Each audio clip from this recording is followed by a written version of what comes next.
Hey guys, स्वागत है आपका मेरे यूट्यूब चैनल पे। काफ़ी लंबे समय से मैंने अपने चैनल पे कोई वीडियो नहीं डाला है, इसके लिए माफ़ी चाहूँगा।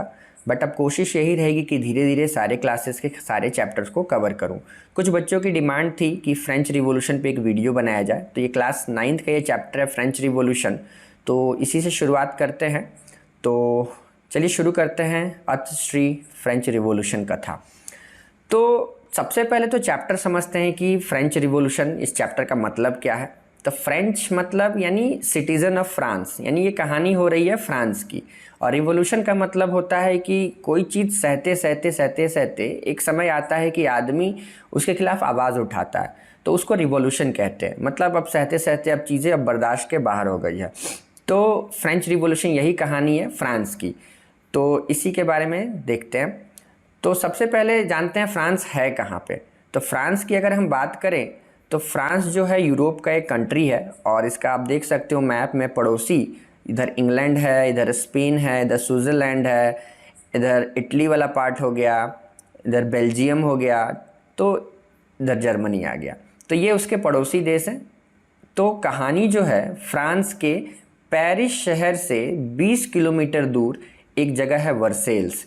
तो सारी कहानी इसी यहीं होने वाली है, जो भी ये घटना यहाँ पे प्लेटफॉर्म जो तैयार होगा इस कहानी का, तो वर्सेल्स की कहानी होगी। वर्सेल्स कहाँ है? तो 20 किलोमीटर लगभग दूर है पेरिस शहर से।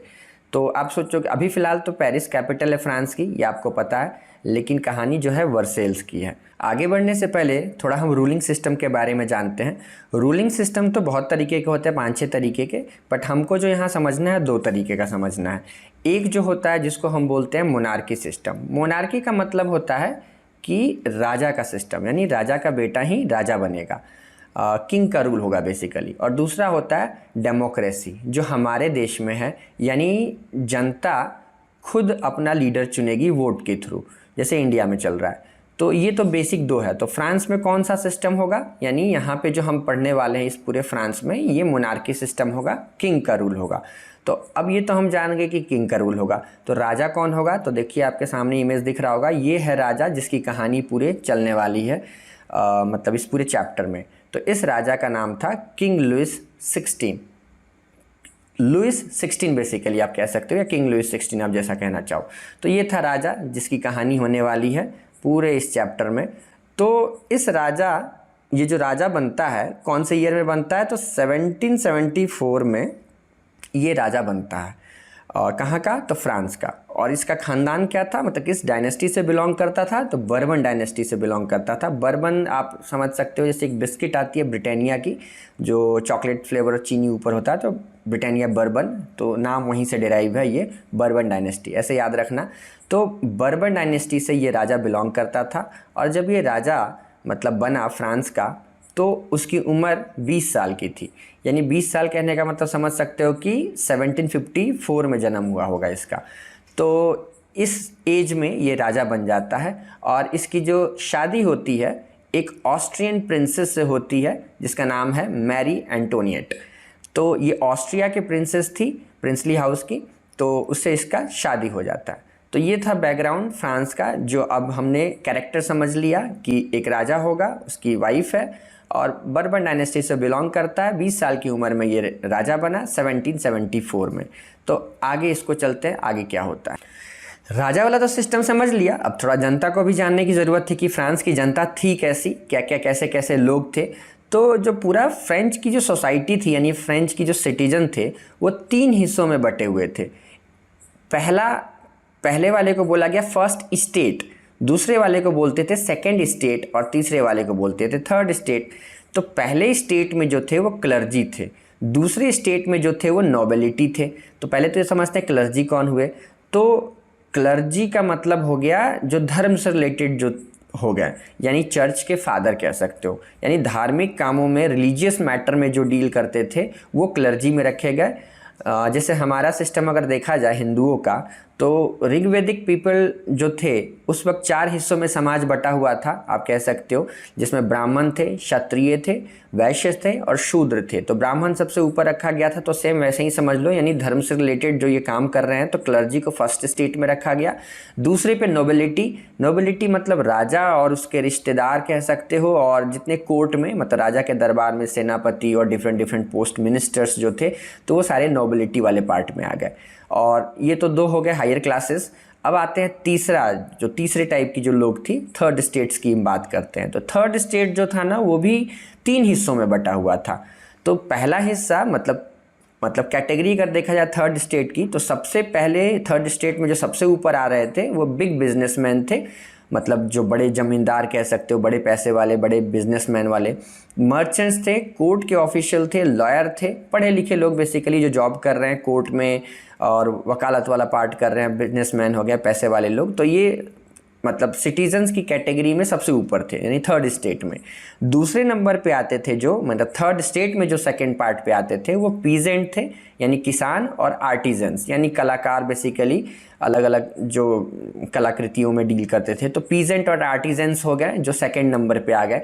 और जो सबसे लोअर पार्ट हो गया थर्ड स्टेट का, वो है स्मॉल पीजेंट, यानी जो छोटे किसान थे, जिनके पास ज़्यादा ज़मीन नहीं थी या रेंट लेके ज़मीन पे काम करते थे। तो नौकर हो गए, सर्वेंट्स, लैंडलेस लेबर, जिनके पास कोई ज़मीन नहीं, या ज़मीन भी है तो रेंट पे लेके, या बहुत मामूली सा ज़मीन है जिससे उनका बस रोजी रोटी चलता था। तो ये हो गया 3 पार्ट। तो हमने अभी तक ये देखा कि 3 हिस्सों में समाज बटा हुआ था, फर्स्ट स्टेट, सेकंड स्टेट और third state. First state clergy, जहाँ पे रिलीजियस मैटर वाले लोग डील करते थे। सेकंड स्टेट नोबिलिटी, यानी राजा के दरबारी वाले लोग पार्ट में आ गए, जो लॉर्ड्स वगैरह ये सब थे। और तीसरे में जो अमीर लोग, एक नॉर्मल किसान बेसिकली, और जो लैंडलेस लेबर हो गए, वो तीसरा लेवल। तो ये तो था सिटीज़न का वो मतलब कॉन्फ़िगरेशन। तो ये आपको समझ में आ गया होगा। लेकिन अब देखो समस्या यहाँ पे क्या थी, मतलब वो आगे हम देखेंगे समस्या। फिलहाल तो अभी थोड़ा सा एक और डेटा देख लेते हैं कि ये जो फर्स्ट और सेकंड स्टेट जो थे ना, ये लगभग 4% थे। मतलब हम कह सकते हैं इन दोनों की अगर जनसंख्या को मिला दे तो ये अप्रॉक्सीमेटली 4% के आसपास इनकी वो थी, मतलब इनका काउंटिंग था। और ये जो थर्ड स्टेट के लोग थे, ये 96% लगभग थे। ठीक है, 96% ये थर्ड स्टेट वाले थे। ऑब्वियसली बात है, आप कॉमन सेंस सोच सकते हो कि राजा के दरबारी और चर्च के फादर लोग कितने होंगे पूरे फ्रांस के देश में, तो ऑब्वियसली बात है कम उनकी परसेंटेज होगी। तो 4% वो थे, 96% ये लोग थे। अब 96% में भी जो किसान थे वो 90% थे, मतलब पूरे 100% का 90% सिर्फ किसान ही थे। अब ये तो समझ लिया कन्फिग्रेशन, लेकिन प्रॉब्लम थी कहाँ पे, थोड़ा सा हमको प्रॉब्लम समझना पड़ेगा। तो सारी की सारी प्रॉब्लम आने वाली थी थर्ड स्टेट वाले लोगों पे। तो प्रॉब्लम क्या थी कि जो फर्स्ट 2 स्टेट थे, यानी क्लर्जी और नोबेल, उनको कोई टैक्स नहीं देना पड़ता था। मतलब बाय बर्थ उनके पास प्रिविलेजेस थे, मतलब विशेष सुविधाएं थी कि उनको टैक्स नहीं देना। और भी थे, लेकिन इसमें जो मेन मैटर करता है टैक्स वाला पार्ट, क्योंकि पैसा ही सब कुछ है आज के ज़माने में। तो प्रॉब्लम ये थी कि फर्स्ट और सेकंड स्टेट कोई टैक्स नहीं देते थे, और सारा का सारा टैक्स कौन देता था, थर्ड स्टेट देता था। तो ये समस्या की जड़ होने वाली थी। और उसमें भी आप देखिए क्या प्रॉब्लम थी कि 2-3 तरीके की टैक्स ली जाती थी। स्पेशली हम बात करें, एक टैक्स का नाम है टेले और दूसरे का नाम है टिथेस। तो टेले जो टैक्स था वो कह सकते हैं आप कि ये मतलब राजा लेता था। सिंपल सा लॉजिक है कि अगर गवर्नमेंट का हो या मोनार्की सिस्टम का राजा का हो, बिना टैक्स के सरकार और देश नहीं चल सकता है। तो टैक्स तो जनता को देना है, इसमें कोई डाउट नहीं है। तो जो राजा टैक्स लेता था उसको उस टैक्स का नाम दिया गया टेले। और उसके अलावा भी कुछ इनडायरेक्ट टैक्सेस थे जो कि डेली कंजप्शन आइटम्स पे लगते थे, तो वो ज़्यादा कुछ नहीं है। बट मेन यहाँ पे टेले है जो डायरेक्ट टैक्स था, जो राजा लेता था। अब यहाँ पे चर्च वाले जो लोग थे, यानी जो फर्स्ट स्टेट के जो क्लर्जी लोग थे, वो भी टैक्स लेते थे। लगभग 10% वो टैक्स लेते थे इनकम का, और उस टैक्स का नाम दिया गया टिथेस। तो ये ध्यान रखना है, यानी जनता, अब सोचना इस चीज़ को कितना सीरियस मैटर है कि जनता टैक्स देती थी। मतलब सिटीजन, थर्ड स्टेट के लोग जो 96% थे वो टैक्स देते थे, वही देते थे। नोबल क्लर्जी टैक्स नहीं देता था, और वो टैक्स भी देते थे तो 2-2 टैक्स देते थे। एक क्लर्जी को भी टैक्स दे रहे हैं और एक राजा को भी दे रहे हैं। तो यहाँ प्रॉब्लम तो आनी थी, इतना तो आप समझ पा रहे हो। थोड़ा सा ये इलिस्ट्रेशन देखते हैं। इस इलिस्ट्रेशन में आप थर्ड स्टेट का प्रॉब्लम समझ पाएंगे इस इमेज से। जैसे ये देखिए फर्स्ट स्टेट वाला ये क्लर्जी, ये नोबेल, और ये जो बूढ़ा आदमी दिखाया जा रहा है ये थर्ड स्टेट का है, पीजेंट और किसान की बात हो रही है। तो देखिए दोनों ऐश कर रहे हैं किसान के ऊपर बैठ के। तो यानी ये हालत दिखाई गई है, एक इलिस्ट्रेशन है कि फ्रांस की जनता का क्या था। मतलब दो लोग एकदम ऐश में थे, दो पार्ट ऐश में था, और सारा सफ़र कौन कर रहा था? थर्ड स्टेट वाले लोग। तो इससे थोड़ा सा और अच्छे से क्लियर हो गया होगा।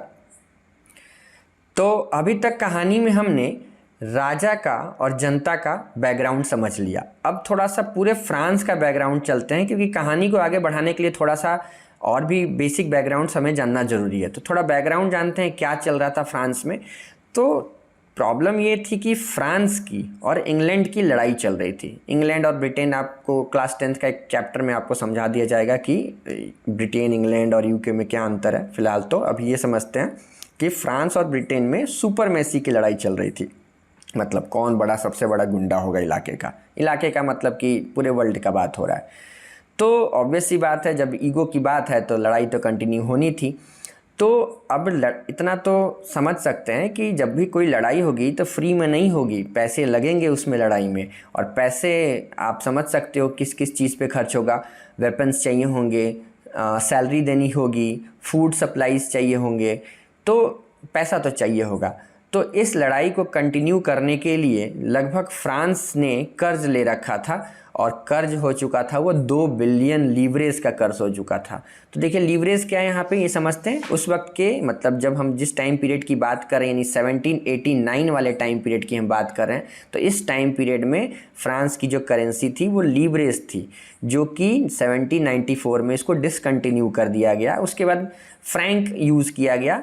फ्रैंक के बाद अब जो है यूरो का पार्ट हो गया। 2002 के बाद फ्रांस की करेंसी कॉमन करेंसी हो गई, यूरोपियन यूनियन का मेंबर बनने के बाद यूरो। तो लीवरेज उस वक्त की करेंसी थी, अभी की नहीं है। तो 2 बिलियन, और बिलियन का मतलब होता है 100 करोड़। 1 मिलियन में 10 लाख, 1 बिलियन में 100 करोड़। तो सोच सकते हैं आप 200 करोड़ लीवरेज की कर्ज हो चुका था ब्रिटेन के ऊपर, ब्रिटेन नहीं, फ्रांस के ऊपर।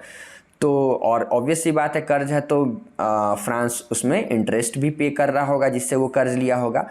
तो हाँ, एक चीज़ और यहाँ पे आपको जानना है कि इंग्लैंड इस टाइम पीरियड में और इसके आने वाले कुछ 100 सालों में भी सबसे ताकतवर देश बन के इंग्लैंड निकलेगा, और पूरे वर्ल्ड के 25% ज़मीन पे इंग्लैंड का कब्ज़ा होगा।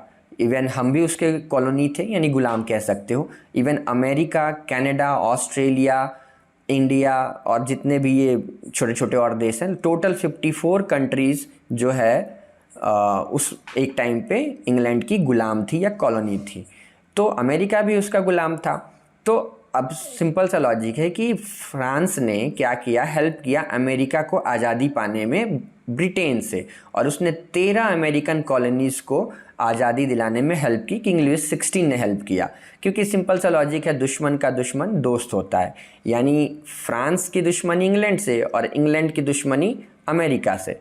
तो ऑब्वियस सी बात है, लुइस 16 ने अमेरिका की हेल्प की 13 कॉलोनीज़ को लिबरेट करने में। तो ये एक बैकग्राउंड था जो हमको जानना चाहिए था। जनता को तो हमने समझ लिया कि जनता में क्या क्या प्रॉब्लम थी। सारे टैक्स देने वाले थे, मतलब सब उन्हीं को टैक्स देना पड़ता था। थोड़ा सा उनका स्ट्रगल भी देख लेते हैं, सर्वाइवल का क्या स्ट्रगल वो फेस कर रहे थे, तो उनका भी थोड़ा सा एक बैकग्राउंड देखते हैं। तो 1715 से लेकर 1789 तक के बीच में फ्रांस की पॉपुलेशन 5 मिलियन बढ़ गई। मतलब 1715 में 23 मिलियन थी, यानी 1 मिलियन में 10 लाख, तो 23 मिलियन यानी 2 करोड़ 30 लाख। और ये कितना बढ़ गया, 28 मिलियन हो गया, यानी 50 लाख पॉपुलेशन बढ़ गया 1789 आते आते। ऑब्वियस सी बात है, पॉपुलेशन बढ़ेगी तो फूड ग्रेन्स की डिमांड भी बढ़ेगी। तो क्योंकि आदमी का पॉपुलेशन बढ़ा तो भाई खाना भी बढ़ेगा, मतलब उनका कंजप्शन भी बढ़ेगा। लेकिन समय समय पे फ्लड के कारण कह सकते हो, हेल के कारण या फेमाइन के कारण, क्रॉप्स फेलियर के कारण, तो प्रॉब्लम, फूड ग्रेन्स की शॉर्टेज हो रही थी और डिमांड इधर बढ़ रही थी। तो यहाँ पे खाने की भी कमी आने वाली थी। और इवन जो ब्रेड था, लोफ ऑफ ब्रेड, मतलब उनका मेन स्टेपल क्रॉप बन गया था, या स्टेपल डाइट बन गया था कह सकते हो। तो स्टेपल डाइट क्या होता है, यानी जिससे बेसिक ज़रूरतें कैलोरीज़ की पूरी हो जाए दिन भर की। तो जैसे हमारे यहाँ चावल एक स्टेपल डाइट है, तो ब्रेड उनका स्टेपल डाइट बन गया था। और इन सब प्रॉब्लम के कारण पॉपुलेशन बढ़ना, क्रॉप्स के फेलियर और फूड ग्रेन्स की डिमांड और सप्लाई कम होना, इस सब चीज़ों के कारण सब्सिस्टेंस क्राइसिस हो गया था। अब सब्सिस्टेंस का मतलब क्या होता है, बेसिक नीड्स, जीने के लिए जो बेसिक मूलभूत आधार होते हैं, बेसिक नीड्स, उसको सब्सिस्टेंस कहते हैं। यानी हमको पता है रोटी, कपड़ा और मकान होता है, बेसिक 3 चीज़ ही होती है, और उसमें भी सबसे मेन चीज़ क्या है, रोटी, यानी फूड की बात हो रही है। तो यहाँ पे सब्सिस्टेंस क्राइसिस का मतलब हो गया फूड ग्रेन्स की शॉर्टेज की बात हो रही है। तो इसको और अच्छे से अगर आपको देखना है तो ये थोड़ा सा देखिए क्या प्रॉब्लम आ सकती है इस इमेज में। बुक में भी आपको ये मिल जाएगा, फिल करने के लिए होमवर्क में होगा, मतलब बुक में दिया होगा, तो उसको हमने फिल किया। तो देखो, तो जैसे कि बैड हार्वेस्ट हो गया तो ऑब्वियस सी बात है स्कैर्सिटी ऑफ ग्रेन होगा, मतलब खाने की कमी, अनाज की कमी हो जाएगी। अनाज की कमी होगी तो फूड प्राइसेस बढ़ेंगे, मतलब फूड के प्राइसेस बढ़ेंगे, ऑब्वियस सी बात है। और the poor can no longer buy bread, और जो गरीब होगा तो वो नहीं खरीद पाएगा, क्योंकि दाम, इनकम लिमिटेड है और पैसा तो लिमिट में आ रहा है, लेकिन प्राइजेस बढ़ गए तो ऑब्वियस सी बात है वो अफोर्ड नहीं कर सकता। तो अब इससे 2 कंडीशन आएंगे, जब खाना उसको प्रॉपर नहीं मिलेगा तो उसका शरीर कमज़ोर होगा, डिजीज़ के चक्कर में आएगा, मतलब इम्यून सिस्टम कमज़ोर होगा और डिजीज़ होंगे और नंबर ऑफ़ डेथ बढ़ते जाएंगे। और दूसरा चीज़ें होगा, जब उसको खाना नहीं खरीद पाएगा तो ऑब्वियस सी बात है वो छीनने की कोशिश करेगा। दूसरा कंडीशन ये आ जाएगा कि छीनेगा, राइट्स होंगे खाने के लिए, और राइट दंगे होंगे तो इससे भी नंबर ऑफ़ डेथ इंक्रीज़ करेंगे। तो ये सब्सिस्टेंस क्राइसिस के कारण ये प्रॉब्लम भी हो रहा था कि लोग मर रहे थे। मरने का ये कारण आपको ये समझ में आ गया इस फ्लो चार्ट से। तो अभी तक हमने फ्रांस का बेसिक बैकग्राउंड समझ लिया। अब एक टॉपिक है हमारा चैप्टर में, ग्रोइंग मिडिल क्लास। तो अब यहाँ पे समझना होगा हमको कि मिडिल क्लास होता क्या। जैसे हम सब, आप लोग मिडिल क्लास फैमिली से बिलोंग करते हैं, तो मिडिल क्लास मतलब पढ़े लिखे लोग बेसिकली आप कह सकते हो, जो मजदूरी वगैरह नहीं करते, अपने नॉलेज से अपनी अर्निंग करते हैं, तो उनको मिडिल क्लास लोग कहते हैं। मतलब उनके पास नॉलेज होता है और पढ़े लिखे लोग होते हैं। तो ऑब्वियस सी बात है, जब यहाँ पे अब एक कह सकते हो उम्मीद की किरण आने वाली है। उम्मीद की किरण क्या है कि यहाँ पे कुछ लोग पढ़े लिखे अब सामने आएंगे, और पढ़े लिखे लोग ऑब्वियस सी बात है जानते हैं कि क्या सही है और क्या गलत है। नॉलेज इज़ पावर, आपको पता है। तो इसमें जो पढ़े लिखे लोग थोड़े आए, जो पढ़े लिखे थोड़े फिलोसफर बने, ऑब्वियस सी बात है उनका ज्ञान थोड़ा सा बढ़ा। तो इसमें 3 लोग का बुक में जिक्र किया गया है। जॉन लॉकी, ये तुम एवेंजर्स के लॉकी जो थोर का भाई है उससे कंफ्यूज नहीं होना, जॉन लॉकी नाम है सरनेम इसका। मॉन्टेस्क्यू दूसरा, और तीसरा है जीन जैक्स रॉसे। तो ये 3 लोगों का जिक्र किया गया है कि 3 लोग पढ़े लिखे लोग सामने आए और लोगों को मोटिवेट किया, लोगों को अपनी किताबों के ज़रिए लोगों को बताया कि तुम किस इस घटिया सिस्टम में जी रहे हो। मतलब इवन राजा को भी इस अपने किताबों से बताया कि ये सिस्टम गलत है या ये जो चीज़ें हैं ये गलत है। तो इन्होंने, इन 3 लोगों ने अलग अलग किताबें लिखी। जैसे कि जॉन लॉकी ने जो किताब लिखी उसका नाम था 2 ट्रीटीज ऑफ गवर्नमेंट। मॉन्टेस्क्यू ने जो किताब लिखी उसका नाम था द स्पिरिट ऑफ लॉ, और जीन जैक रॉसे ने जो किताब लिखी उसका नाम था सोशल कॉन्ट्रैक्ट। तो ये आप ध्यान रखिएगा, एग्ज़ाम में पूछा जा सकता है कि 3 मेन फिलोसफर का नाम बताइए, या कौन से फिलोसफर ने कौन सी किताब लिखी। अब एक चीज़ और भी आप जान सकते हैं कि इन किताबों का मेन थीम क्या था। ऑब्वियस सी बात है, जो किताबें लिखी गई हैं तो उसका मेन थीम होगा। तो जैसे 2 ट्रीटीज ऑफ जो गवर्नमेंट थी ना, ये किस चीज़ पे बेस्ड थी, तो ये था कि refuted the doctrine of divide and absolute right of the monarch. मतलब जो अब तक जो सिस्टम चला रहा है कि हर चीज़ राजा के अंडर में है, राजा ही सुप्रीम पावर है, राजा के अंडर ही सब कुछ होगा, तो इसको रिफ्यूज़ किया उसने। मतलब बोला कि ऐसा नहीं है, ऐसे चीज़ें नहीं चलेंगी। तो उसके अगेंस्ट में ये चीज़ें लिखी, उसको रिफ्यूट किया। और उसके बाद सोशल कॉन्ट्रैक्ट किस चीज़ के ऊपर डिपेंड था, मतलब किस चीज़ के ऊपर बेस्ड था, तो a form of government based on a social contract between people and their representative. तो इसमें बताया गया है कि गवर्नमेंट और पीपल के बीच में, मतलब गवर्नमेंट कैसे रूल होना चाहिए, मतलब एक रिप्रेजेंटेटिव गवर्नमेंट की बात करी गई है कि जनता में से भी रिप्रेजेंटेटिव होना चाहिए मतलब सिर्फ राजा वाला पार्ट ना हो। और तीसरा द स्पिरिट ऑफ लॉ, ये किस चीज़ के ऊपर था, तो इसमें बोला गया है, इस किताब में ये बताने की कोशिश की गई है कि जो पावर होगी 3 हिस्सों में बटा होना चाहिए, जैसे लेजिस्लेटिव, एग्जीक्यूटिव और जुडिशरी। इवन हमारे देश में यही सिस्टम चलता है, 3 हिस्सों में सरकार बटी होती है, लेजिस्लेटिव, एग्जीक्यूटिव और जुडिशरी। यानी लेजिस्लेटिव मतलब जहाँ कानून बनेगा, एग्जीक्यूटिव मतलब जो कानून को लागू करेंगे, और जुडिशरी मतलब कानून की जो रक्षा करेगा, यानी कोर्ट की बात हो रही है। तो ये किताब का थीम था, तो ये ध्यान रखना आप। तो अब जो रिवॉल्यूशन होता है, जिसको हम फ्रेंच रिवॉल्यूशन कहते हैं, तो उसके कुछ इम्पॉर्टेंट डेट्स हैं और ये काफ़ी इम्पॉर्टेंट है। 4 डेट है टोटल, तो आपको पता होना चाहिए चारों डेट। तो सबसे पहला जो डेट आता है वो 5 मई 1789। तो इस दिन क्या हुआ था वो थोड़ा हम जानते हैं, क्योंकि चारों डेट जानना बहुत ज़रूरी है। तो किंग लुइस 16 था ना, उसने क्या किया, स्टेट जनरल असेंबली की मीटिंग बुलाई।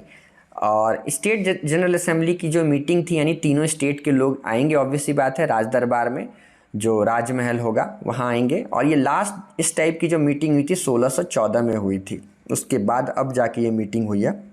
अब आप सोचोगे कि ये मीटिंग क्यों बुलाई गई होगी, तो जस्ट हमने अभी बैकग्राउंड में देखा कि ब्रिटेन और फ्रांस का लड़ाई हो रहा था। ऑब्वियस सी बात है, कर्ज भी हो चुका था और कर्ज का इंटरेस्ट भी पे कर रहा था राजा। तो राजा के दिमाग में आया कि अगर मुझे लड़ाई को कंटिन्यू रखना है, या तो मतलब ऑब्वियस सी बात है, या तो मैं वापस अपने फ़ौज को बुला लूँ, लड़ाई को डिसकंटिन्यू कर दूँ, या लड़ाई कंटिन्यू रखूँ। तो लड़ाई को कंटिन्यू रखना है तो पैसे चाहिए होंगे। ऑलरेडी कर्ज उसके पास 2 बिलियन लीवरेज से ज़्यादा का कर्ज हो चुका था। पैसा कोई ज़्यादा देने को अब तैयार था नहीं दूसरे देश की, पहले पुराना उधार चुकाओ, उसके बाद नया पैसा मिलेगा। सिंपल सा लॉजिक है। तो राजा के दिमाग में एक आइडिया आया कि क्यों ना टैक्स को बढ़ा दें। तो सोचो, अब प्रॉब्लम आने ही वाली थी। लॉजिक सिंपल सा था, सारा टैक्स थर्ड स्टेट दे रहा है, मतलब तीसरा जो पार्ट था जनता का वही दे रहा। वो भी सब्सिस्टेंस क्राइसिस वाली प्रॉब्लम भी थी उनके पास, मतलब फूड ग्रेन्स की शॉर्टेज, दंगे हो रहे थे, मतलब खाने के लिए, ब्रेड के लिए लंबी लंबी लाइनें लग रही थी। और उसमें राजा के दिमाग में आया कि टैक्स को इंक्रीज़ कर देते हैं, और इसीलिए ये मीटिंग बुलाई गई, राज दरबार बुलाया गया, स्टेट जनरल असेंबली की तीनों कैटेगरी के लोगों को बुलाया गया। तो अब देखो यहाँ से प्रॉब्लम शुरू होनी ही थी। तो अब मीटिंग में कितने लोग आते हैं, टोटल 1200 लोग बुलाए जाएंगे। अब 1200 कैसे, तो फर्स्ट और सेकंड स्टेट से 300 रिप्रेजेंटेटिव आए, मतलब क्लर्जी के तरफ से जो रिप्रेजेंटेटिव आए वो 300 आए, और नोबल के तरफ से, नोबिलिटी के तरफ से रिप्रेजेंटेटिव कितने आए, 300 आए, और थर्ड स्टेट से 600 लोगों को बुलाया गया, 600, यानी टोटल जोड़ा जाए तो 1200 लोग हो गए यहाँ पे।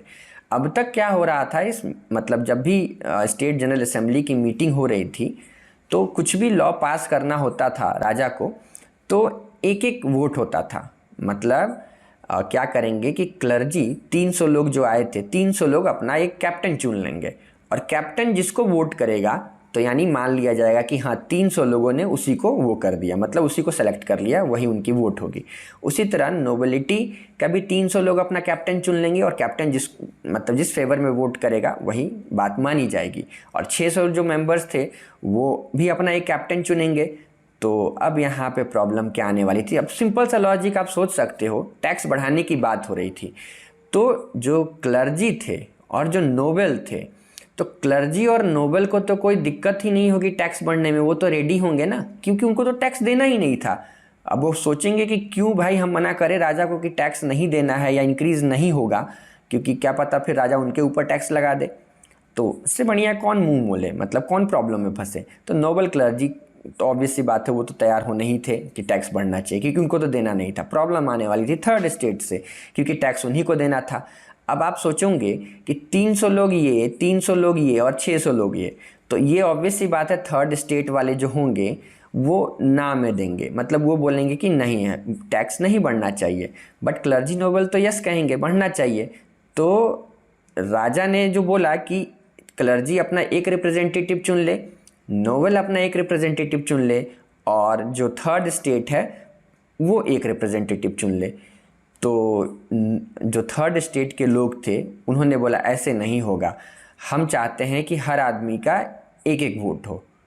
तो राजा ने रिफ्यूज़ कर दिया ऐसे नहीं, मतलब कि एक एक रिप्रेजेंटेटिव चुन के ही वोट होगा।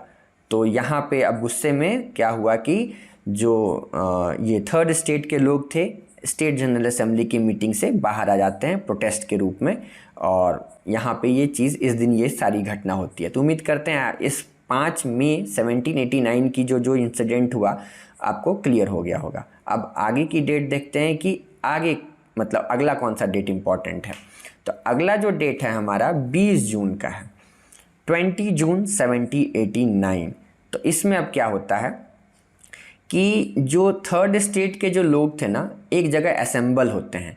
असेंबल मतलब एक जगह इकट्ठा होते हैं। कहाँ पे होते हैं? तो वर्सेल्स की सारी घटना हो रही थी, हमने शुरू में ही बात किया।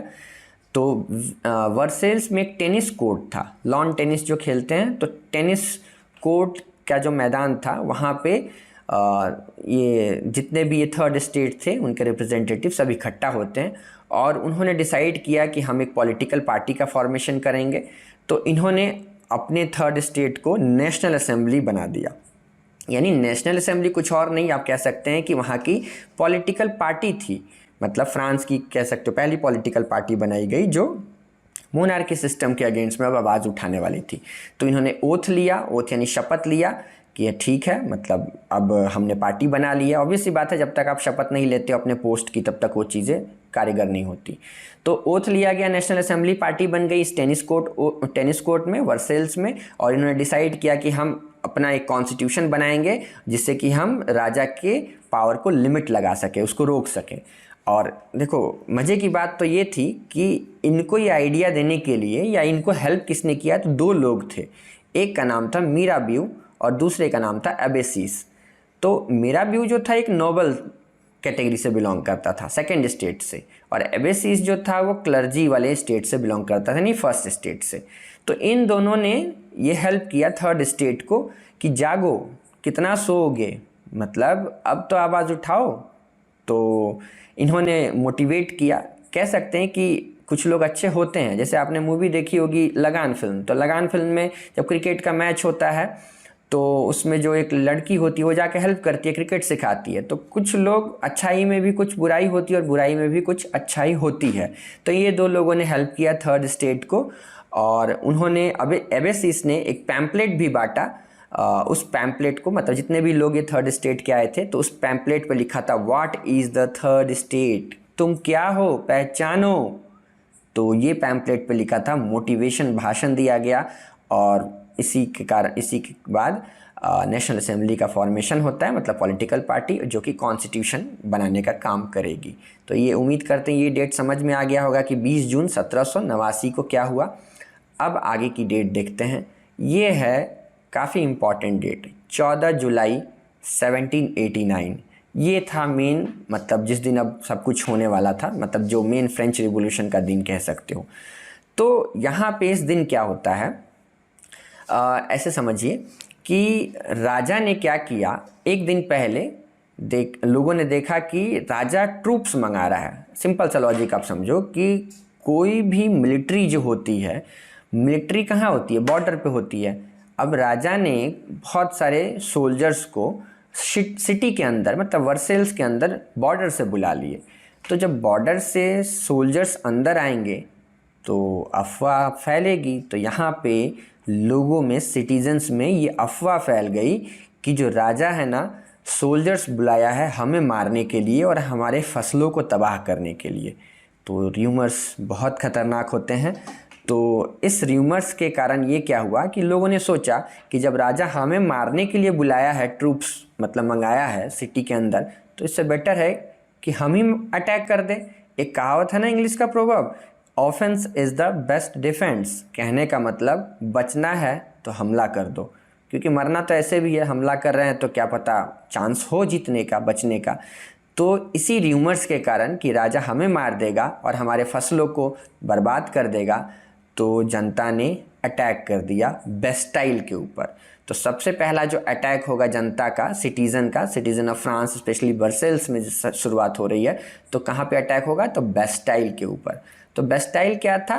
तो बेस्टाइल इज़ जेल, मतलब एक जेल था और ये सिटी के बीचों बीच था एकदम। राजा ने जहाँ जनता रहती थी उस जनता वाले पार्ट पे एकदम बीचों बीच बेस्टाइल को बनाया था। ये राजा के अभिमान का, ईगो का प्रतीक था कह सकते हो। तो जनता को हमेशा चुभता रहता था कि ये बेस्टाइल कि हमारे बीच में ये एकदम आंखों को चुभ रहा है। तो सबसे पहले जनता ने बस बेस्टाइल के ऊपर ही अटैक किया और उसके बाद फिर राजा के कैसल के तरफ मतलब आगे बढ़े। राजा के कैसल यानी किले के ऊपर आक्रमण करना शुरू कर दिया। जिसको जो मिला, औरतें भी पार्टिसिपेट की, झाड़ू बेलन चप्पल जिसको जो मिला अटैक हो गया। तो यहाँ पे अब जब अटैक होगा तो ऑब्वियस सी बात है नोबेल्स, बहुत सारे लार्ज नंबर ऑफ नोबेल्स यहाँ से भाग गए। अब जान बचानी है। अब तुम ही सोचो ना, 4% लोग कहाँ 96% लोग। 4% भी क्या, 4% में तो क्लर्जी भी थे, नोबेल्स तो 2% मान लो फिर। तो यहाँ पे क्या हुआ कि जब जनता ने अटैक किया तो जिसको जान बचाने के लिए कोई इधर भागा, कोई पड़ोसी देश में चला गया, तो बहुत सारे लोग माइग्रेट हो गए, नोबेल लोग जान बचाने के लिए। एक देखो इस इमेज में आपको थोड़ा समझ में आएगा, ये आपको इमेज दिख रहा होगा। तो ये था बेस्टाइल ये, और लोग इसके ऊपर अटैक करते हैं। अब यहाँ पे एक और रीज़न है कि बेस्टाइल को क्यों चुना। एक तो हमने देखा कि राजा का ईगो का प्रतीक था, तो लोगों ने सोचा सबसे पहले इसी को ही ध्वस्त किया जाए। साथ ही साथ उनको उम्मीद थी कि यहाँ पे हथियार भी मिलेंगे और अपने लोगों को भी आज़ाद किया जाएगा जो उस जेल में है। हथियार वाले पार्ट पे भी लोग इस पर अटैक किए कि यहाँ पे सबसे पहले एनुमेशन मिल जाए यहाँ पे। तो ये है इमेज, आपको समझ में आ गया। तो उम्मीद करते हैं कि 14 जुलाई को क्या क्या हुआ। र्यूमर्स मतलब एक अफवाह ने राजा के बेस्टाइल के ऊपर अटैक और उसके किले के ऊपर अटैक करवाया। अगला इंपॉर्टेंट डेट और जो लास्ट इंपॉर्टेंट डेट है मतलब इस फ्रेंच रिवॉल्यूशन से रिगार्डिंग, तो है 4 अगस्त 1789। तो इस दिन क्या होता है कि जो डिमांड्स थी नेशनल असेंबली की, भाई डिमांड्स क्या थी, ऑब्वियस सी बात है कि हम सिटीजन्स को भी पावर का हिस्सा बनने का मौका मिले, यानी मोनार्की से डेमोक्रेसी की तरफ बातें हो रही हैं। तो राजा ने सारी डिमांड्स मान लिए। मानना ही था भाई, मरता क्या ना करता, क्योंकि बहुत सारे रिलेटिव और वो सब तो भाग चुके थे, यही फंसा था। तो उसमें क्या क्या डिमांड थी, जैसे कि फ्यूडल सिस्टम को अबॉलिश कर दिया गया, फ्यूडल प्रिविलेजेस और टैक्सेस को हटा दिया गया, मतलब टैक्सेस वाला पार्ट भी वो रिलैक्स किया गया। और जो ये था members of clergy were also force to give up their privileges. तो क्लर्जी वाले लोगों को बोला गया कि वो अपनी प्रिविलेजेस को भी वो छोड़े, मतलब वो भी टैक्स दे, हम ही क्यों टैक्स दे, वो भी छोड़े। और टिथेस जो टैक्स लिया जाता था चर्च के द्वारा उसको भी एबॉलिश कर दिया गया। और चर्च के पास भी जो ज़मीनें थी वो भी सीज कर लिया गया। तो ज़्यादातर जो गाज गिरा इस नेशनल असेंबली के डिमांड पे वो चर्चेज से रिगार्डिंग थी, चर्चेज ज़्यादा सफ़र किया। तो फ्यूडल, यहाँ पे एक वर्ड आया फ्यूडल सिस्टम। तो फ्यूडल सिस्टम क्या है, तो इस पे तो एक वीडियो बना दूंगा मैं, बट बेसिक ये समझिए फ्यूडल सिस्टम क्या होता है कि राजा क्या करता था कि सेवा के बदले, जैसे नोबेल लोग जो उसके दरबारी सेवा करते थे या लॉर्ड्स वगैरह, तो उनको गिफ्ट में ज़मीन दे देता था राजा। और उस ज़मीन को फिर वो क्या करता था, नीचे नाइटहुड को देता था। वो जो लॉर्ड होते थे वो नाइटहुड को ज़मीन दे दिए, और जो नाइटहुड होते थे वो पीजेंट को ज़मीन देते थे। तो इस टाइप से गिफ्टिंग ऑफ लैंड का एक सिस्टम था, ज़मीन का ही, मतलब ज़मीन सेंटर में होता था सारा खेल का, ज़मीन के इर्द गिर्द ही सारी कहानी घूमती थी। तो ये बेसिक ऐसे समझो आप। तो ये 4 डेट्स हमने समझा कि क्या क्या हुआ। अब राजा ने तो नेशनल असेंबली की सारी डिमांड मान ली, तो देखते हैं आगे का क्या सीन चलता। तो अब यहाँ पे क्या होता है कि France become a constitutional monarchy. Constitutional monarchy का मतलब होता है कि अब यहाँ पे आधा पावर राजा के पास और आधा पावर जनता के पास। ठीक है, जैसे कि आज भी अगर हम इंग्लैंड की बात करें तो वहाँ पे कॉन्स्टिट्यूशनल मोनार्की है। मतलब कॉन्स्टिट्यूशनल मोनार्की का मतलब हुआ कि वहाँ पे रानी भी है, क्वीन एलिजाबेथ सेकेंड जो वहाँ की रानी है, और वहाँ पे प्राइम मिनिस्टर भी है। तो सेम वैसा ही सिस्टम फ्रांस में शुरू होता है। तो याद रखना है आपको कौन से ईयर में फ्रांस कॉन्स्टिट्यूशनल मोनार्की बनता है, तो 1791 में, क्योंकि कॉन्स्टिट्यूशन ड्राफ्ट हो चुका था। हमने अभी जस्ट देखा कि 1789 में टेनिस कोर्ट में ही डिसीजन हुआ था कि नेशनल असेंबली की हम कॉन्स्टिट्यूशन बनाएंगे। तो कॉन्स्टिट्यूशन बन के तैयार हो गया और 1791 में लागू कर दिया। अब इसके बाद इस कॉन्स्टिट्यूशन में जो याद रखने वाली बात आपकी है कि यहाँ पे ये पॉइंट कि इसमें अब वोटिंग का तो काम शुरू हो गया ना, तो वोट कौन देगा, सबसे बड़ा सवाल कि वोट देगा कौन। तो यहाँ पे अब 2 कॉन्सेप्ट निकल के सामने आएगा। एक कॉन्सेप्ट का नाम होगा एक्टिव सिटीजन और दूसरे का होगा पैसिव सिटीजन। तो एक्टिव और पैसिव, इंग्लिश का ये ग्रामर वाला पोर्शन नहीं है, बस आपको समझना है कि एक्टिव और पैसिव में किसको रखा जाएगा। एक्टिव आपको समझना है जो लोग वोट देंगे उनको एक्टिव सिटीजन बोला गया, जो लोग वोट नहीं देंगे वो पैसिव सिटीजन में आएंगे। तो एक्टिव में कौन जाएगा और पैसिव में कौन जाएगा ये हमको समझना है। तो 3 कंडीशन आपको ध्यान रखनी है एक्टिव और पैसिव के लिए। तो पहला कंडीशन है कि एक्टिव में सारे मर्द ही होंगे, मतलब औरतों को कोई वोटिंग राइट्स नहीं दिया गया, यानी वुमेन्स जितने भी होंगे सारे के सारे कहाँ जाएंगे, पैसिव सिटीजन में जाएंगे। तो पहला कंडीशन कि मर्द होना चाहिए, मर्द को ही वोटिंग देने का अधिकार मिला। दूसरा कि मर्द कितने साल का, मतलब कौन, सारे मर्द या कुछ एज लिमिट भी है। तो दूसरा कंडीशन इसमें एज लिमिट आ गया, यानी अबव 25 ईयर, यानी 25 साल या उससे ऊपर के जो लोग होंगे मर्द में, मेन में, वही लोग वोट देंगे। यानी 25 के नीचे जो आ गए वो तो वोट ऐसे भी नहीं देंगे, चाहे वो मर्द हो चाहे वुमेन हो। और तीसरा the most important criteria for active citizen कि जो भी मेल 25 साल के ऊपर हो वो टैक्स दे, लेकिन कितना टैक्स दे, एटलीस्ट यानी कम से कम 3 दिन के अपने पगार के जितना, वेज के जितना, मतलब जो दिहाड़ी जो तनख्वाह मिलती है।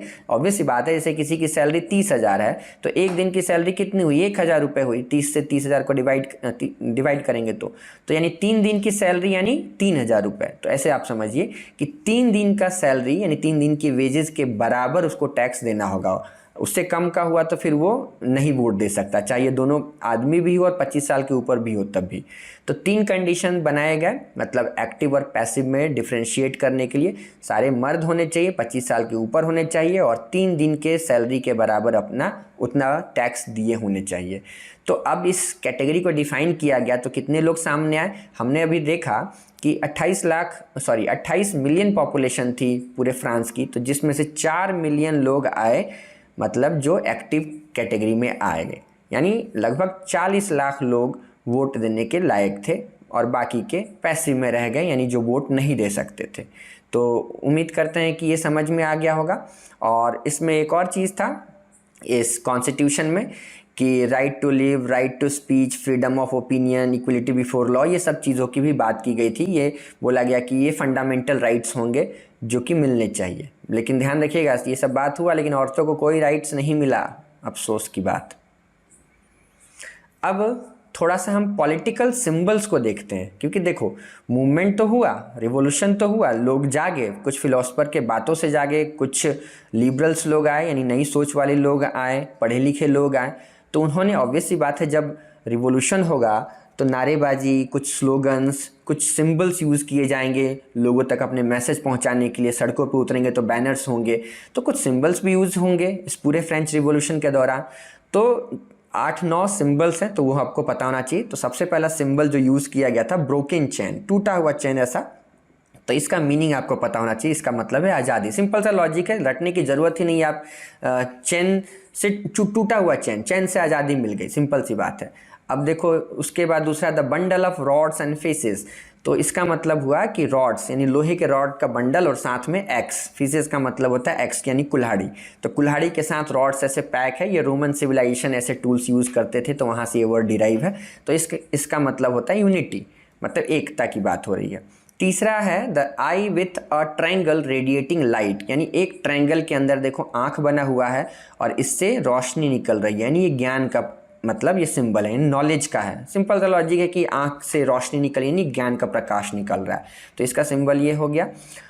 नेक्स्ट आते हैं, नेक्स्ट सिंबल क्या है, तो सेप्टर, नेक्स्ट सिंबल है सेप्टर। सेप्टर का मतलब होता है रॉयल पावर। सेप्टर मतलब जिसको हिंदी में हम बोलते हैं राजदंड।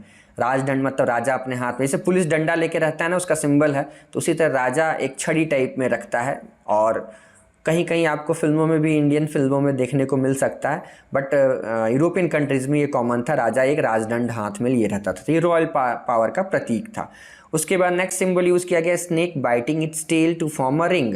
मतलब आप देखोगे इस इमेज में कि एक सांप एक रिंग के फॉर्म में है जो कि अपने ही पूंछ को खा रहा है, तो इसका मतलब होता है इटर्निटी। अब इटर्निटी का मतलब क्या होता है, जिसका ना ही कोई शुरुआत हो ना ही कोई अंत हो। मतलब आप देखोगे कि ये रिंग बन गया ना एक तरह से, तो रिंग बन गया तो यानी एकदम सर्कल बन गया, ना ही इसका अंत पता चल रहा है ना ही इसकी शुरुआत पता चल रही है, तो इसका मतलब होता है इटर्निटी। उसके बाद है रेड फाइजियन कैप। रेड फाइजियन कैप का मतलब हुआ कि फ्रीडम फ्रॉम स्लेवरी, यानी गुलाम जो होंगे, तो जब गुलामी से जब जो आज़ाद हो जाते थे तो वो ऐसे इमेज में देखिए ये रेड टोपी पहनते थे रेड कलर का, तो ये सिंबल था कि उसको आज़ादी मिल गई है। तो देखो ब्रोकन चेन और रेड फाइजियन कैप में ये थोड़ा अंतर है, वो सिंपल आज़ादी की बात कर रहा है, फ्रीडम की बात कर रहा है, और ये जो स्लेवरी से जो आज़ाद हुए, तो यहाँ पे स्लाइटली डिफरेंस है। उसके बाद नेक्स्ट है हमारा ब्लू वाइट रेड। तो ये हमारा मतलब हमारा क्या बोलें, फ्रांस का ये नेशनल कलर है, और आज भी यही कलर उनके झंडे में भी यूज़ होता है। तो ये उनका रेड तो नेशनल फ्लैग था। उसके बाद द विंज्ड वुमेन, यानी ये प्रतीक थी कानून का। कानून, जैसे कि अगर आप बॉलीवुड की फिल्मों में देखोगे अंधा कानून, जब भी कोर्ट को दिखाता है तो एक मूर्ति लेडीज़ की होती है जो कि ऐसे तराजू पकड़े हुए होती है और पट्टी बंधी होती है, तो यानी वो कानून का प्रतीक है जो कि अंधा है हमारे यहाँ। तो वहाँ पे भी एक विंज्ड वुमेन यानी परी की तरह देखो एक लेडीज़ दिखाया गया, तो ये पर्सोनिफिकेशन ऑफ लॉ, यानी इसका सिंबल है कि ये कानून को रिप्रेजेंट करिए, लॉ को रिप्रेजेंट कर रही है। Then last one is the law tablet. Law tablet का मतलब देखो, इसको अब ये जो दो पट्टी दिख रही है इसको अगर हम जोड़ देंगे ऐसे तो एक टैबलेट के जैसे फॉर्म में आएगा। तो इसका मतलब था इक्वलिटी बिफोर लॉ, यानी कानून के सामने सब क्या है, बराबर है। तो ये कुछ सिंबल्स यूज़ किए गए फ्रेंच रिवॉल्यूशन के टाइम में, तो आपको पता होना चाहिए। अगला टॉपिक है हमारा फ्रांस बिकम अ रिपब्लिक। तो अभी तक हमने देखा कि 1791 में फ्रांस कॉन्स्टिट्यूशनल मोनार्की बन गया था, लेकिन अगले ही साल फ्रांस रिपब्लिक बन गया। अब रिपब्लिक का मतलब क्या होता है, जहाँ पे प्रॉपर कॉन्स्टिट्यूशन हो, एक गवर्नमेंट सिस्टम हो। जैसे हमारे देश में इंडिया क्या है, एक रिपब्लिक कंट्री है। इंडिया का ऑफिशियल नाम क्या है, रिपब्लिक ऑफ इंडिया, ठीक है। तो ऐसे सिस्टम की बात हो रही है। तो यानी राजा का सिस्टम पूरा कंप्लीटली डिस्ट्रॉय हो गया। तो अब इसके पीछे भी कहानी है कि कैसे डिस्ट्रॉय हुआ। तो अब ज़रा याद करिए कि 4 अगस्त 1789 को राजा ने नेशनल असेंबली की सारी डिमांड तो मान ली थी। तो खुशी खुशी तो नहीं मानी होगी, मतलब दिल पे पत्थर रख के माना होगा, मतलब अंदर से बदले की भावना में जल रहा है।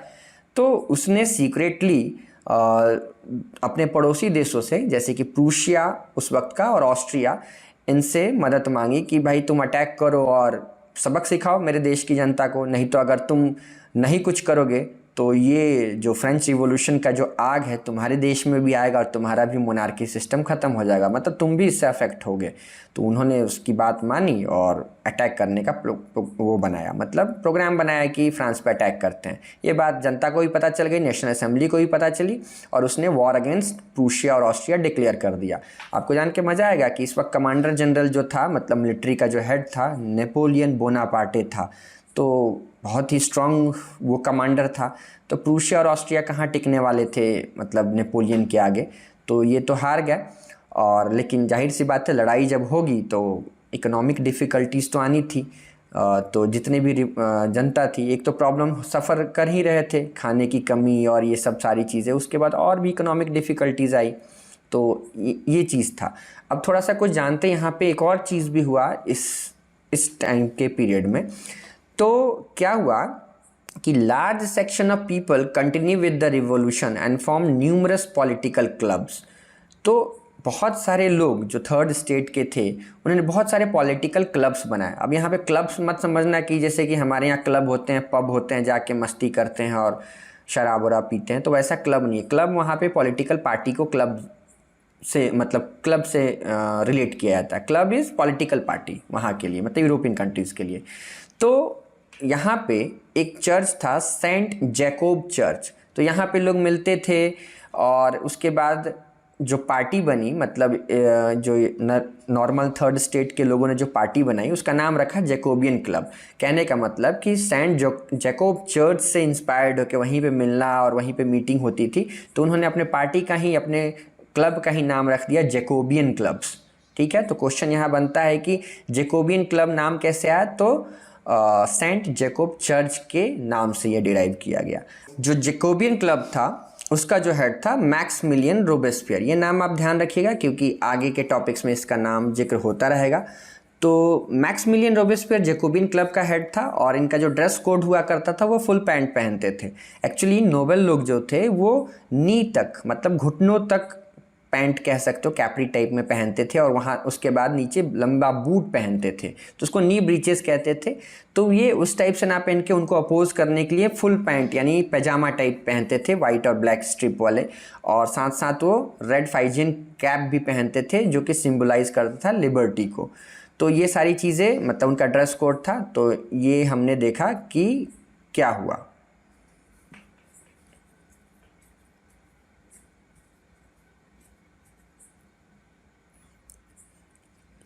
उसके बाद आगे देखते हैं 10 अगस्त 1792 को क्या होता है कि जब लोगों को पता चल जाता है कि ये जो अटैक हुआ प्रूशिया और ऑस्ट्रिया का, ये तो इसके पीछे तो राजा साहब का ही हाथ था। तो जैकोबियंस जो थे, मैक्सिमिलियन रोबेस्पियर के लीडरशिप में जो उसके मेंबर्स थे, पैलेस ऑफ टुलरीज में घुस जाते हैं। एक्चुअली ये वर्सेल्स में ही एक महल का एक पार्ट था। तो यहाँ पे क्या किया जाता है कि गार्ड जो थे, राजा के अंगरक्षक जो थे, उसको मार दिया जाता है और राजा को बहुत घंटों तक बंदी बना लिया जाता है, राजा और उसकी वाइफ को। और उसके बाद कोर्ट में इनकी पेशी होती है और उसके बाद फैसला ये आता है कि भाई इनको गुलेटिन कर देना है। तो अभी आगे देखेंगे गुलेटिन क्या होता है। इसको मार देने का मतलब फैसला किया गया। अब राजा तो मर गया, और राजा मरने के बाद जब राजा को मार दिया गया, मतलब राजा 1793 में मारा जाएगा।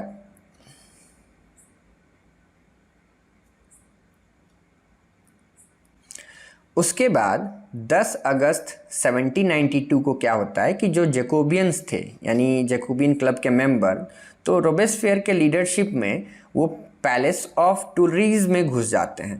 पैलेस ऑफ टुलरीज मतलब पैलेस ऑफ वर्साइल्स जो था राजा। उसके बाद 10 अगस्त 1792 को क्या होता है कि जो जैकोबियंस थे यानी जैकोबियन क्लब के मेंबर, तो रोबेस्पियर के लीडरशिप में वो पैलेस ऑफ टुलरीज में घुस जाते हैं। पैलेस ऑफ टुलरीज मतलब पैलेस ऑफ वर्साइल्स जो था राजा का राजमहल का एक पार्ट था, जहाँ पे उस वक्त राजा था। तो राजा के गार्ड, ये जो अंगरक्षक थे, उसको मार दिया जाता है और मारने के बाद राजा को बंदी बना लिया जाता है। बंदी बनाने के बाद उसको मतलब अब जेल में डाला जाएगा। जेल में डालने के बाद उस पर पेशी होगी, कोर्ट्स के फैसले आएंगे, और कोर्ट का जब फैसला आया तो उसको मारने का ऑर्डर दिया गया कि राजा और उसकी फैमिली को एग्जीक्यूट कर दिया जाए, मार दिया जाए। तो जब तक अब राजा अब जेल में था तो गद्दी तो हो गई खाली। तो अब इसका फ़ायदा उठाया रोबेस्पियर ने, और कॉन्स्टिट्यूशन तो बन ही गया था। तो यहाँ पे थोड़ा सा कॉन्स्टिट्यूशन में थोड़ा सा बदलाव किया गया, जो कि हमने देखा एक्टिव और पैसिव सिटीजन में कि वोटिंग राइट्स 25 साल से ज़्यादा के लोगों को दिया गया। तो अब 1792 में जब फ्रांस रिपब्लिक बन गया तो यहाँ पे वोटिंग राइट की एज को कम करके 21 ईयर्स कर दिया गया, मतलब 4 साल और घटा दिया गया। और ऐसा मतलब थोड़ा पैसे में वाले पार्ट पे भी रिलैक्सेशन दिया गया। तो अब वोटिंग के थ्रू अब जैकोबियन क्लब वाले लोग जो थे वो अब गवर्नमेंट को संभालेंगे। राजा तो जेल में था, अब यहाँ पे रोबेस्पियर को एक मौका मिला सरकार बनाने का।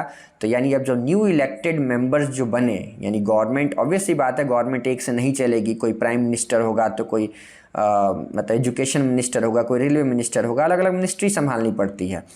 तो जो न्यूली अपॉइंटेड मेंबर्स थे उसको एक नाम दिया गया कन्वेक्शन। यानी कन्वेक्शन मतलब जो अब जो नए गवर्नमेंट बनी और उसके लोगों को, उसकी टीम को कन्वेक्शन बोला गया।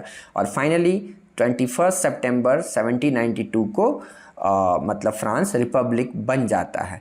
तो ये तो हो गया। इस वक्त जो राजा था वो जेल में था और रोबेस्पियर ने इसका फ़ायदा उठा के राजगद्दी अपने हवाले मतलब अपने कब्जे में ले लिया। अब देखो, अब राजा को तो मारने का भी ऑर्डर आ गया। तो कब मारा गया राजा को? तो 21 जनवरी 1793 में। कौन से जगह पे? तो पैलेस डे ला कॉनकॉर्ड, ये एक फ्रेंच वर्ड है। तो पैलेस डे ला कॉनकॉर्ड में मतलब उस प्रॉपर उस जगह पे उसको गुलेटिन कर दिया जाता है। तो अब गुलेटिन क्या होता है थोड़ा समझते हैं। तो देखो, एक डॉक्टर गुलेटिन थे, तो उन्होंने एक मशीन बनाई थी, आपको इमेज में दिख रहा होगा कि यहाँ पे आदमी को लिटा दिया जाता है इस जगह पे, और गर्दन यहाँ से बाहर रहती है और यहाँ पे लीवर रहता है, जल इसको खींचता है एक आदमी रस्सी को, और ये ब्लेड जो धारदार होती है स्पीड में नीचे गिरती है और गर्दन खच से अलग। तो ये गुलेटिन मशीन थी, डॉक्टर गुलेटिन ने बनाया था। तो इसी से गुलेटिन कर दिया गया राजा को।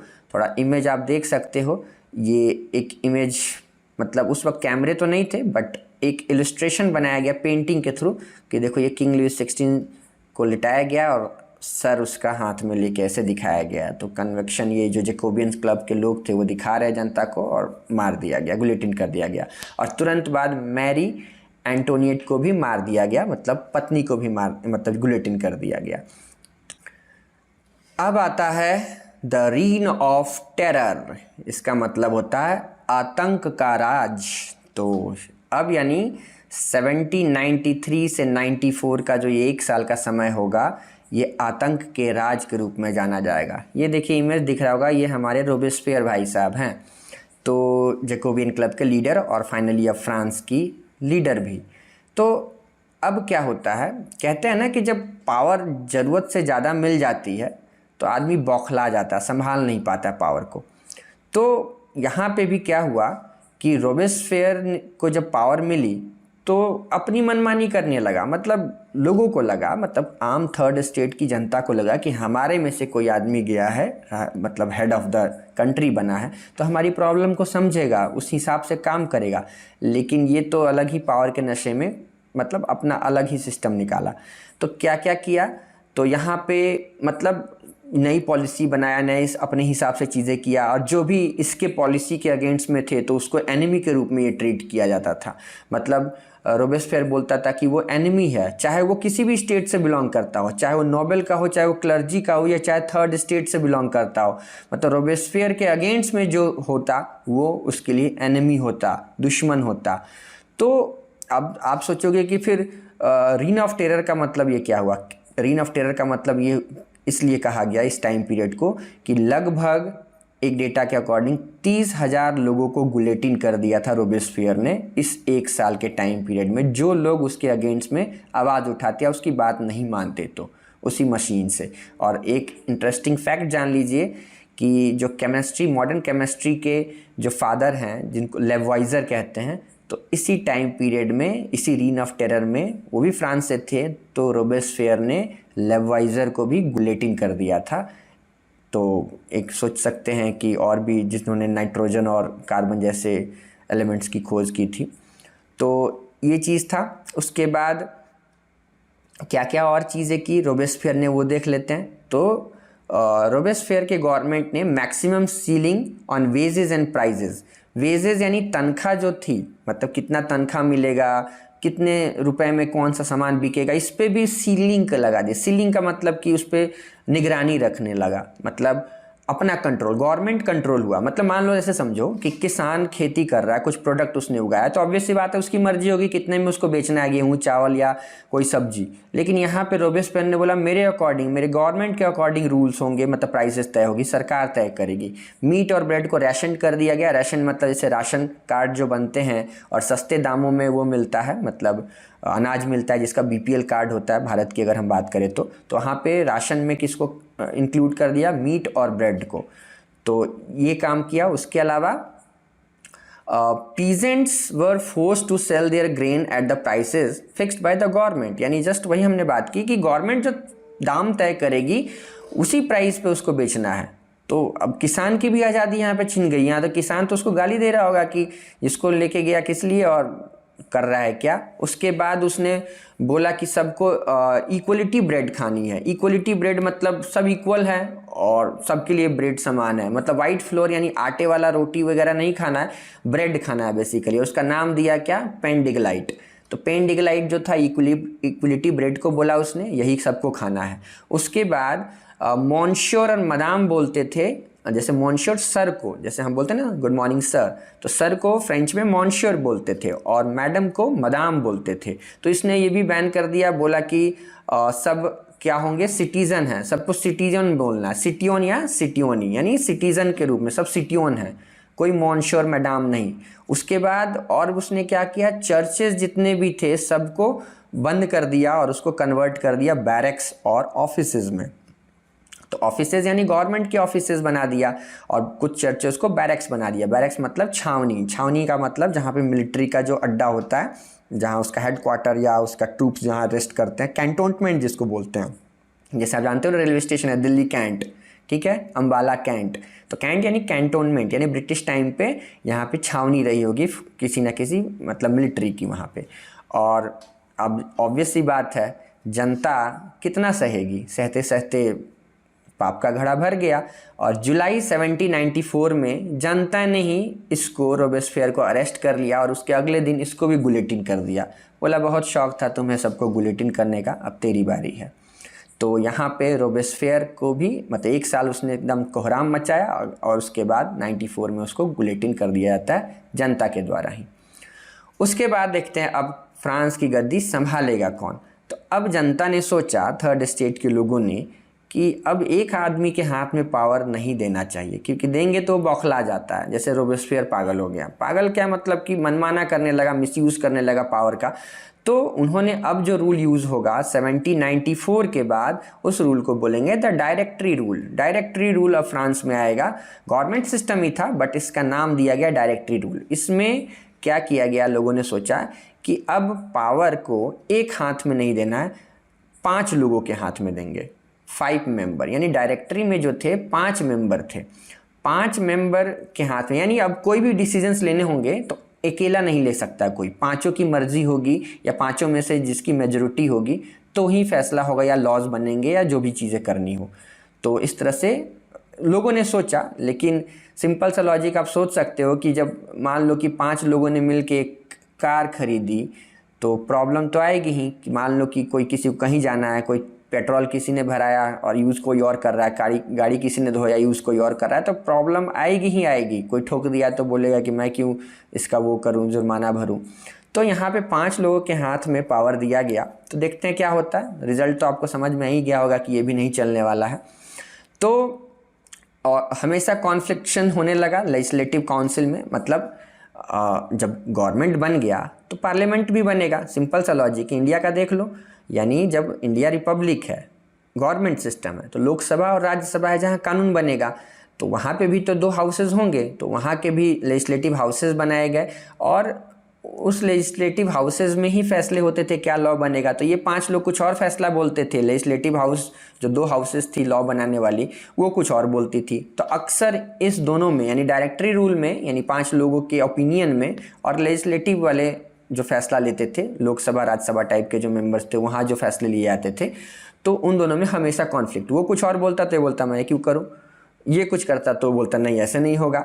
तो इनके बीच में मतलब थोड़ा सा डिफरेंसेस थे।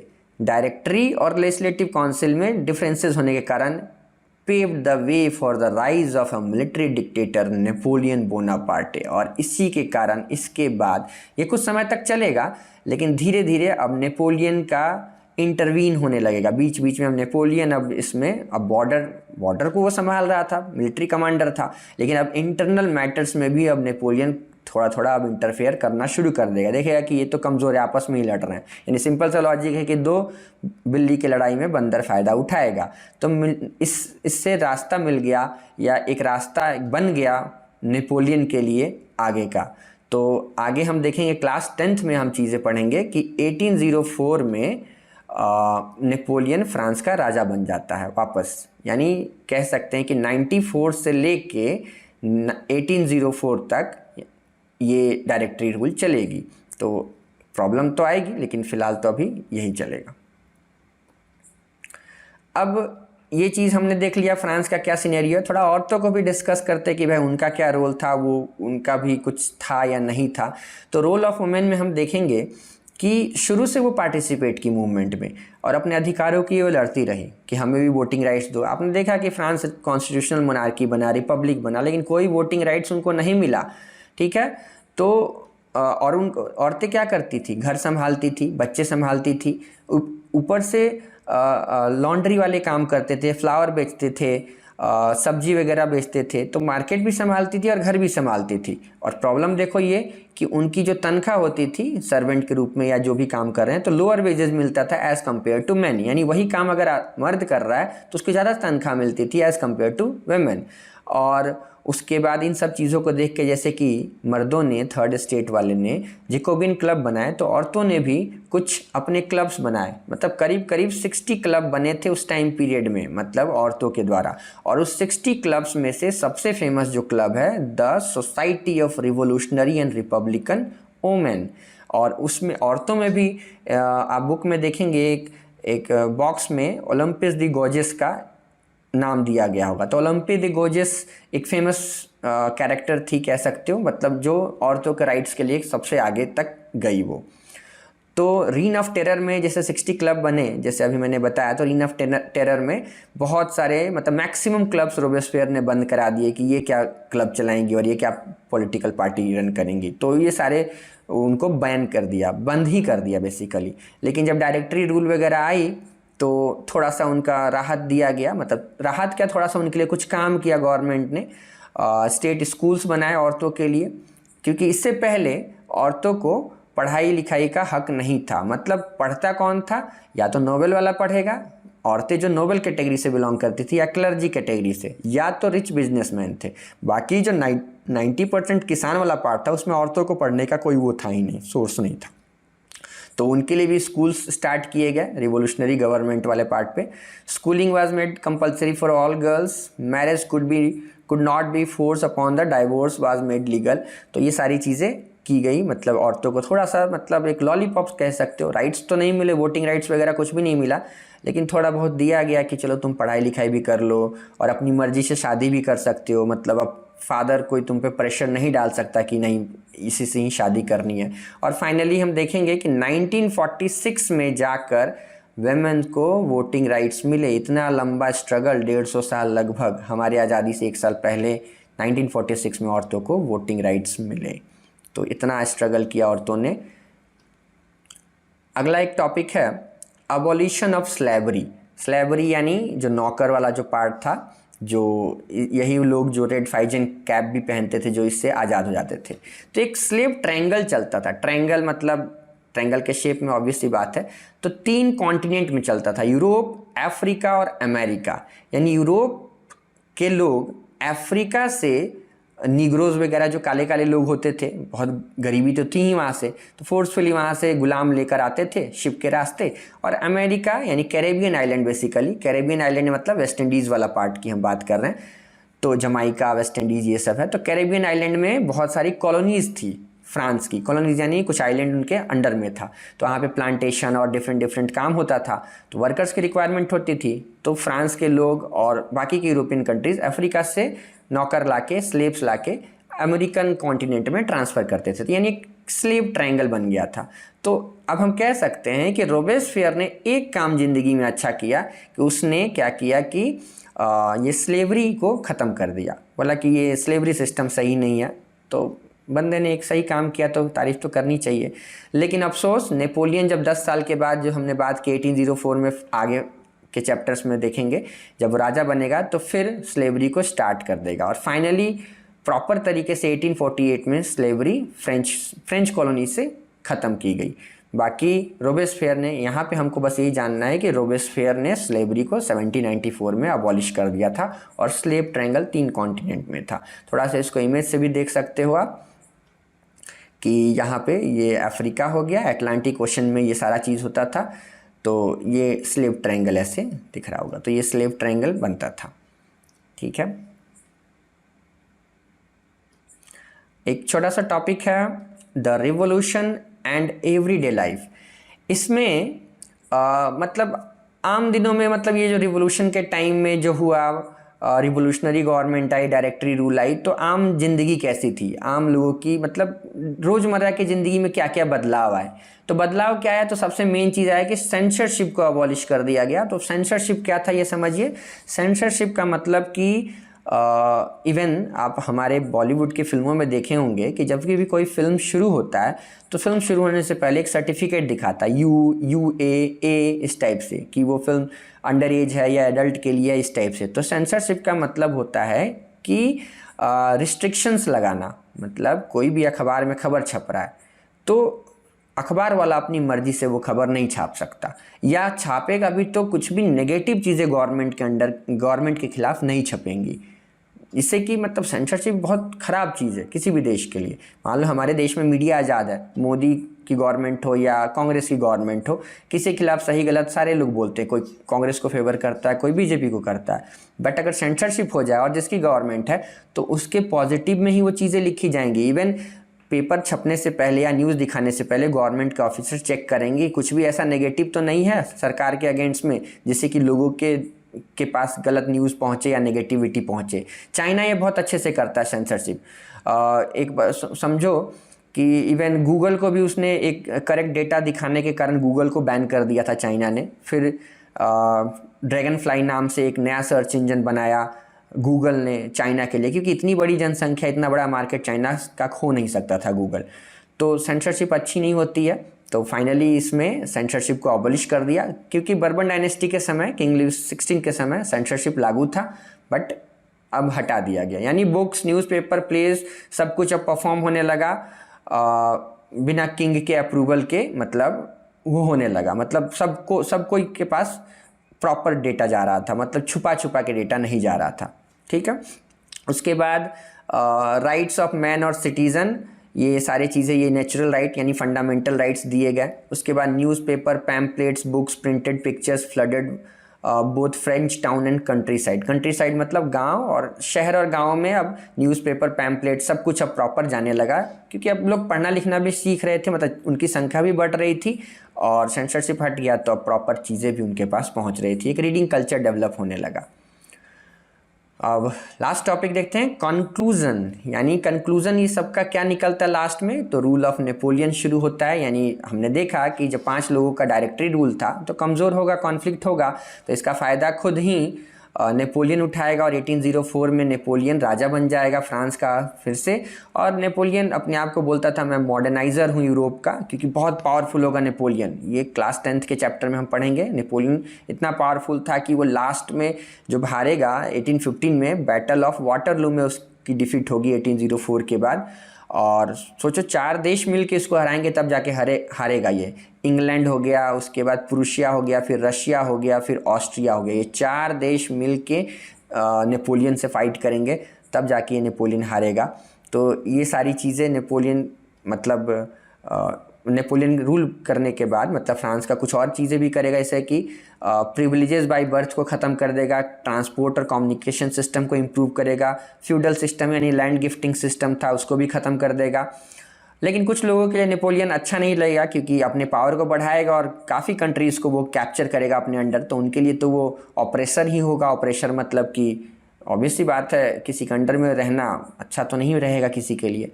तो ये एक तरह से डायरेक्टरी और वहाँ के लेजिस्लेटिव काउंसिल में कॉन्फ्लिक्ट होने के कारण नेपोलियन का पार्ट आएगा। ठीक है, तो ये था पूरा चैप्टर हमने देखा। काफ़ी लंबा वीडियो हो गया, लेकिन उम्मीद करते हैं कि आपको समझ में आ गया होगा। कोई भी डाउट हो तो प्लीज़ कमेंट करो, और सारे लेक्चर्स धीरे धीरे आना शुरू हो जाएंगे। Thank you so much.